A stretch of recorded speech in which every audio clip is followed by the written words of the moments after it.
नमस्कार। आज हम लोग बात करेंगे इलेक्ट्रॉनिक और मीडिया आर्ट्स की। आपने कभी कोई मूवी देखी है? जितनी भी मूवी है वो एक बेहतर इलेक्ट्रॉनिक और मीडिया आर्ट का एक एग्जाम्पल है। जुरासिक पार्क आपने जरूर देखा होगा या उसका नाम सुना होगा। क्या वो डायनासोर हमारे धरती पर थे?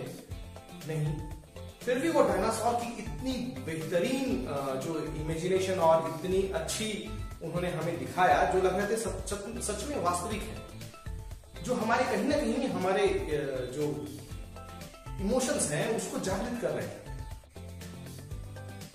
आप कंप्यूटर पर बनाए गए पेंट को देखें, किसी अच्छे पोस्टर को देखें, किसी जो एड बनते हैं उनको देखें, या मोगली की कहानी हो, या कोई भी ऐसे जितने भी जो कला का प्रदर्शन है वह मीडिया और इलेक्ट्रॉनिक आर्ट का एक बेहतरीन एग्जाम्पल है। हम किस तरह से शिक्षा में और इस तरह के आर्ट को समागम कर सकते हैं सीखने और सिखाने की विधि में, आज हम इन पे बात करते हैं। ये मीडिया और इलेक्ट्रॉनिक आर्ट्स है क्या? इसे जानना और समझना जरूरी है।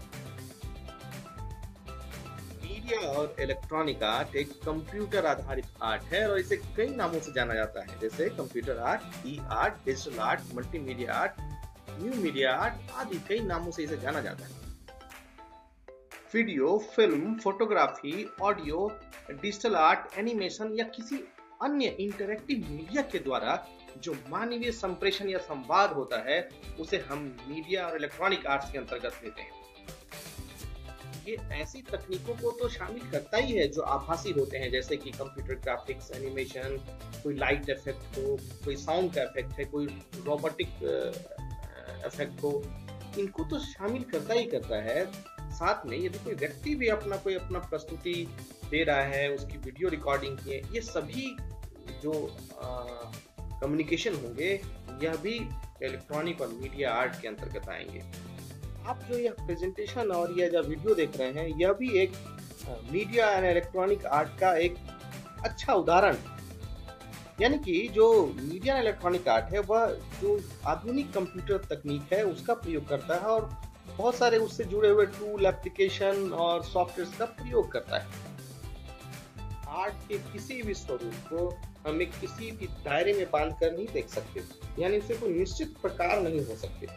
उनका एक रेंज हो सकती है, उनका एक दायरा हो सकता है। मीडिया और इलेक्ट्रॉनिक आर्ट एक बड़े विस्तार के साथ हमारे बीच उपलब्ध होता है और इन सबको हम कहीं ना कहीं सीखने सिखाने यानी कि शिक्षा में यूज कर सकते हैं, उसका प्रयोग कर सकते हैं। कई ऐसे मीडिया और इलेक्ट्रॉनिक आर्ट्स हैं जो इंटरैक्टिव भी हैं, जिस पर कोई बच्चा या व्यक्ति उससे एक इंटरैक्ट कर सकता है, जबकि दूसरी ओर वो स्टैंड अलोन भी हो सकता है या फिर नॉन रिस्पॉन्सिव भी हो सकता है। एक जो कंप्यूटर पे बनाया गया चित्र भी एक उसका एग्जाम्पल है। दूसरी ओर जो कार्टून देखते हैं, बच्चे जो कार्टून देखते हैं वो भी उसका एक एग्जाम्पल है। मीडिया और इलेक्ट्रॉनिक आर्ट्स के एजुकेशन में या बच्चों के सीखने में यदि उपयोग या उसके अनुप्रयोग की बात करें तो उसे हम 3 तरह से देख करके समझ सकते हैं। पहला कि वह कैसे एक्सपीरियंस करते हैं मीडिया और इलेक्ट्रॉनिक आर्ट्स को अपनी अंडरस्टैंडिंग को बेहतर बनाने के लिए। दूसरा, वो कैसे रिस्पॉन्ड करते हैं मीडिया और इलेक्ट्रॉनिक आर्ट्स के माध्यम से, जिससे वह एक वेरिड वे में अपने रिस्पॉन्सेस को रख सकें। और तीसरा, वह कैसे अप्रिशिएट करते हैं मीडिया इलेक्ट्रॉनिक आर्ट्स को अपने उस ज्ञान के क्षेत्र को एक्सपैंड करने के लिए अपनी डेली लाइफ्स में या कहीं और भी उसका उपयोग कर पाते हैं। पहले बात कि जो मीडिया और इलेक्ट्रॉनिक आर्ट्स है उसको कैसे बच्चे अपने क्लासरूम या अपने सीखने के क्रम में एक्सपीरियंस करते हैं।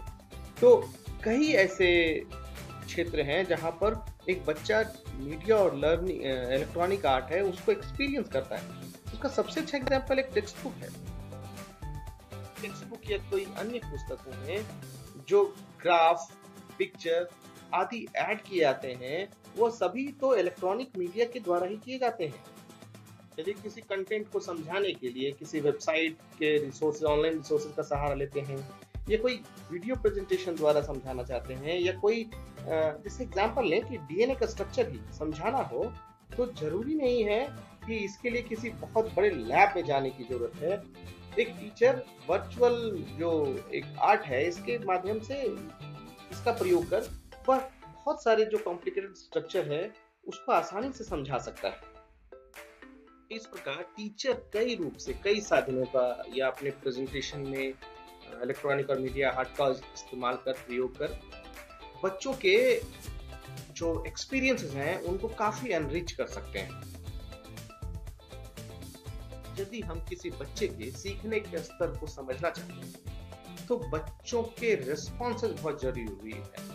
इसीलिए अब हम बात करेंगे रिस्पॉन्डिंग में इलेक्ट्रॉनिक और मीडिया आर्ट को जोड़ने की। जो बच्चे अपनी प्रतिक्रिया देते हैं, अपना असाइनमेंट बनाते हैं, या क्लासरूम में जो रिस्पॉन्स देते हैं, या कहीं और जाकर के जो अपने रिपोर्ट्स बनाकर जो अपनी प्रतिक्रिया व्यक्त करते हैं, इन सब में इलेक्ट्रॉनिक और मीडिया आर्ट का समागम किया जा सकता है और उनकी जो एक्सपीरियंसेस हैं उनको हम लोग और एनरिच कर सकते हैं, उसे बहुत समृद्ध बना सकते हैं। इसके लिए आवश्यक है कि बच्चे को विविध अवसर दिए जाएं।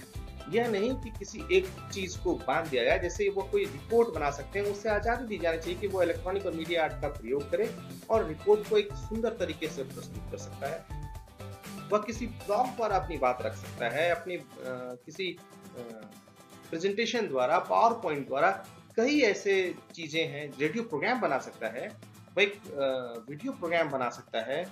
इस तरह के अवसर दिए जाने चाहिए जिससे उनकी रिस्पॉन्डिंग एक वेरिड रूप में उभर करके हम सबके बीच आए। बच्चों के सीखने सिखाने में जो इलेक्ट्रॉनिक और मीडिया आर्ट है, इसके समागम का एक तीसरा सोपान है एप्रिशिएट, यानी कि बच्चे उसे अपने इंटरेस्ट और अपने इमोशन के साथ उसे स्वीकार करें। यदि कोई बच्चा अगर असाइनमेंट उसे दिया जा रहा है किसी इलेक्ट्रॉनिक आर्ट का यूज करने के लिए, तो वो बहुत क्रिएटिव सा एक्सरसाइज बनाए, या कोई इनोवेट कर दे किसी डिजाइन को, किसी ग्राफिक्स को, किसी एनिमेशन को, या फिर वह ऐसा कर सकता है कि दूसरे बच्चों की मदद करता हो। इस तरह बच्चे जो इलेक्ट्रॉनिक आर्ट है उसको उसका जीवन के दूसरे भाग में भी प्रयोग करते हैं और उत्साहित होकर नए नए आयामों को ढूंढते हैं, नए वेब एप्लीकेशन ढूंढ सकते हैं, नए कुछ कंप्यूटर एप्लीकेशन की जानकारी प्राप्त कर सकते हैं। बच्चों के सीखने सिखाने में जो इलेक्ट्रॉनिक और मीडिया आर्ट है इसका प्रयोग वो करें। इसके लिए जरूरी है कि बच्चों में कुछ बेसिक स्किल्स डेवलप हों, और ये बेसिक स्किल्स हैं फाइन मोटर स्किल्स का होना, दूसरा आई हैंड कोऑर्डिनेशन होना, तीसरा जो आर्ट के गुण हैं उनकी प्रशंसा, उनकी भावना उस बच्चे में हो ऐसी अपेक्षा है। इसके अतिरिक्त बेसिक कंप्यूटर ऑपरेशन की दक्षता होना, यह भी एक वांछनीय दक्षता है जिसके द्वारा एक बच्चा या व्यक्ति जो मीडिया और इलेक्ट्रॉनिक आर्ट में हम आगे उसमें बढ़ सकते हैं। और इसके साथ ही एक क्यूरियोसिटी एक बहुत इंपॉर्टेंट कंपोनेंट है जिसका होना भी आवश्यक है। और अंत में एक विजुअलाइज कर पाना डिजाइन को, यह भी बहुत आवश्यक है। मुझे पूरा विश्वास है कि आप जब भी किसी कक्षा में किसी बच्चे को पढ़ाने जाएंगे या जब बच्चों के साथ आप डील कर रहे होंगे, तो आप अपने अंदर जो आपके अंदर छुपी हुई कुछ कलाएं हैं जो इलेक्ट्रॉनिक और मीडिया आर्ट हैं, उनका भी प्रयोग करेंगे, जिससे उनके सीखने की जो प्रवृत्ति है वो बढ़ेगी और वह मनोरंजक रूप में चीजों को बेहतर समझ सकेंगे। फिर मिलते हैं किसी नए विषय वस्तु पर। तब तक के लिए नमस्कार, जय हिंद।